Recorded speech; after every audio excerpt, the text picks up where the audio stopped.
ইংরেজি লেখাকে আরও আকর্ষণীয় আর উন্নত করতে চান?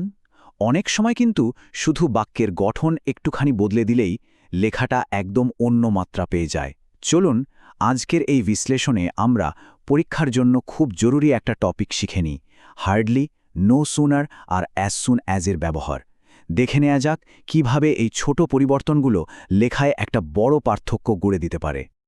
স্ক্রিনে একবার দেখুন একটা সাধারণ বাক্যকে কিভাবে আরও সুন্দর আর পরিণত শোনায়।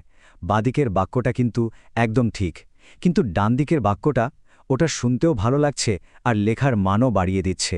এই কৌশলটাই আমরা আজ খুব সহজে আয়ত্ত করব, যা আমাদের লেখায় একটা নতুন ডায়নামিক যোগ করবে। তো চলুন প্রথমে মূল সূত্রগুলো জেনে নেওয়া যাক। দেখে কঠিন মনে হলেও ভয় পাওয়ার কিন্তু কিচ্ছু নেই। এগুলো আসলে অঙ্কের সূত্রের মতোই খুব নির্দিষ্ট কিছু নিয়ম মেনে চলে। একবার নিয়মগুলো বুঝে ফেললে দেখবেন পুরো ব্যাপারটা জলের মতো সহজ হয়ে গেছে। প্রথমে আসি হার্ডলির সূত্রে। দেখুন, বাক্যটা শুরুই হবে হার্ডলি হ্যাড দিয়ে, এরপর বসবে সাবজেক্ট এবং ভার্বের পাস্ট পার্টিসিপল বা ভিপিপি ফর্ম। আর দুটো অংশকে জুড়তে যে সবচেয়ে জরুরি শব্দটা লাগবে সেটা হলো ওয়েন। স্লাইডের উদাহরণটা দেখলেই পরিষ্কার হয়ে যাবে। Hardly had he heard the news when he fainted. এবার আসা যাক নো সুনারের প্রথম সূত্রে। এটা শুরু হবে নো সুনার ডিড দিয়ে। এখানে একটা খুব গুরুত্বপূর্ণ বিষয় খেয়াল রাখতে হবে, যেহেতু ডিড ব্যবহার হচ্ছে তাই ভার্বের সিম্পল বা বেস ফর্ম বসবে কোনো রকম পরিবর্তন ছাড়াই। আর কানেক্টর হিসাবে এখানে বসবে দ্যান। আচ্ছা, নো সুনা ব্যবহার করার কিন্তু আরও একটা উপায় আছে। এখানে ডিডের জায়গায় ব্যবহার হয় হ্যাড, আর নিয়ম অনুযায়ী হ্যাড থাকলেই ভার্বের পাস্ট পার্টিসিপল বা ভিপিপি ফর্ম বসে। তবে হ্যাঁ, কানেক্টর কিন্তু আগের মতোই থাকছে, থ্যান। আগের সূত্রের সাথে এটাই হলো মূল পার্থক্য।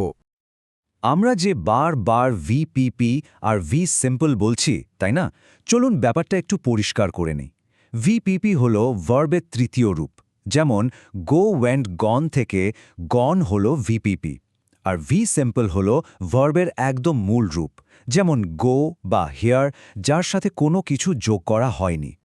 ওকে, তো সূত্র তো জানা হলো। এবার চলুন দেখি এগুলো বাস্তবে কিভাবে কাজ করে। শুধু সূত্র জানলে তো হবে না, প্রয়োগটাও দেখতে হবে। আমরা পাশাপাশি কয়েকটা উদাহরণ দেখব, তাহলে নিয়মগুলো আরও স্পষ্ট হয়ে যাবে।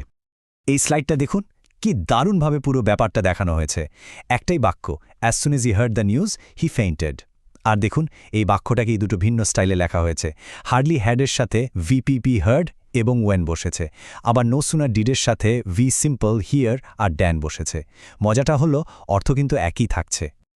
চলুন আর একটা উদাহরণ দিয়ে ব্যাপারটা আরও পাকা করে নিই। As soon as the rain stopped, এই বাক্যটা দেখুন। হার্ডলি হ্যাড দিয়ে লেখার সময় স্টপড মানে ভিপিপি আর ওয়েন বসেছে, আর নো সুনার ডিড দিয়ে লেখার সময় স্টপ মানে ভি সিম্পল আর দ্যান বসেছে। এই প্যাটার্নটা একবার ধরে ফেলতে পারলেই আর কোনো সমস্যা থাকবে না। এখন একটা প্রশ্ন আসতেই পারে, তাই না, যে এই নিয়মগুলো কি শুধু পাস্ট টেন্সের জন্যেই? উত্তর হলো না, প্রেজেন্ট টেন্সেও এটা চমৎকারভাবে ব্যবহার করা যায়। যেমন এই স্লাইডে দেখুন, ডেড বা হ্যাডের জায়গায় ডু ব্যবহার করে প্রেজেন্ট টেন্সেও নো সুনারের গঠন তৈরি করা সম্ভব। আচ্ছা, এবার আসা যাক খুব জরুরি একটা পর্বে। নিয়ম তো আমরা শিখি, কিন্তু পরীক্ষায় গিয়ে ছোট ছোট ভুল করে আসি। এখন আমরা দেখব এই টপিকের সবচেয়ে সাধারণ কিছু ভুল, যেগুলো এড়িয়ে চলতে পারলে সহজেই নম্বর বাঁচানো যায়। এই সহজ জায়গাগুলোতে নম্বর হারালে কিন্তু চলবে না। এই ভুলটা তো মানে খুবই কমন একটা ভুল। অনেকেই তাড়াহুড়োয় হার্ডলির সাথে থ্যান বসিয়ে দেয়। মনে রাখবেন, এটা একদম ভুল। হার্ডলির পাকা জুটি হল ওয়েন। স্লাইডে পরিষ্কারভাবে দেখানোই আছে কোনটা ঠিক আর কোনটা ভুল। আর ঠিক তার উল্টো ভুলটা হয় নো সুনারের ক্ষেত্রে। এর সাথে ওয়েন ব্যবহার করা একটা বড় ভুল। নো সুনার সবসময় তার সঙ্গী দ্যানকে সাথেই রাখে। এই দুটো সাধারণ ভুল এড়িয়ে চলতে পারলে কিন্তু অনেক নম্বর বাঁচানো সম্ভব। তাহলে মূল কথাটা কি দাঁড়ালো? খুবই সোজা। হার্ডলির সাথে সবসময় বসবে হোয়েন, আর নো সুনারের সাথে সবসময় বসবে থ্যান। এই একটা লাইন মাথায় গেঁথে নিলেই কানেক্টর নিয়ে আর কোনোদিন ভুল হবে না। তো নিয়ম তো অনেক শেখা হলো, এবার একটু প্র্যাকটিস হয়ে যাক, কি বলেন?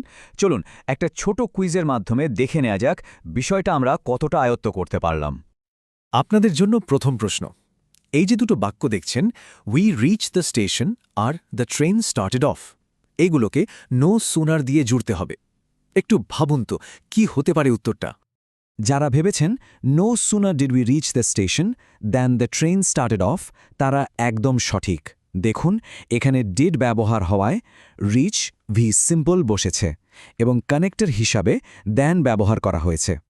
এবার পরেরটা, বাক্য দুটা হলো দ্য বেল র্যাং আর the teacher enter the class. এটাকে হার্ডলি ব্যবহার করে জুড়তে হবে, চেষ্টা করুন তো। আর এর সঠিক উত্তর হল hardly had the bell rang when the teacher entered the class. এখানেও দেখুন হ্যাডের সাথে ভিপিপি ফর্ম রাং বসেছে আর কানেক্টর হিসেবে ওয়েন। আশা করি সবাই ঠিক উত্তর দিতে পেরেছেন। সবশেষে চলুন দেখে নিই আমাদের আজকের আলোচনার আলটিমেট রিভিশন কার্ড। পরীক্ষার আগে এক ঝলকে পুরো বিষয়টা মনে করার জন্য এটা খুবই কাজের একটা জিনিস। এই যে টেবিলটা দেখছেন, এটাই হলো আজকের পুরো আলোচনার সারমর্ম। হার্ডলির সাথে কি বসবে, নো সুনারের দুটো নিয়মে কি পার্থক্য, সবকিছু এখানে এক জায়গায় দেওয়া আছে। চাইলে এটার একটা স্ক্রিনশট নিয়ে রাখতে পারেন, পরীক্ষার আগে রিভিশনের সময় খুব কাজে দেবে। তো এখন তো সব সূত্র আপনার হাতের মুঠোয়। এখন প্রশ্ন হলো এগুলো ব্যবহার করে নিজের লেখাকে আরও কতটা জোরালো আর আকর্ষণীয় করে তুলবেন। ব্যাপারটা শুধু পরীক্ষার নম্বরে নয়, নিজের ইংরেজি লেখার মানকে এক অন্য স্তরে নিয়ে যাওয়ার।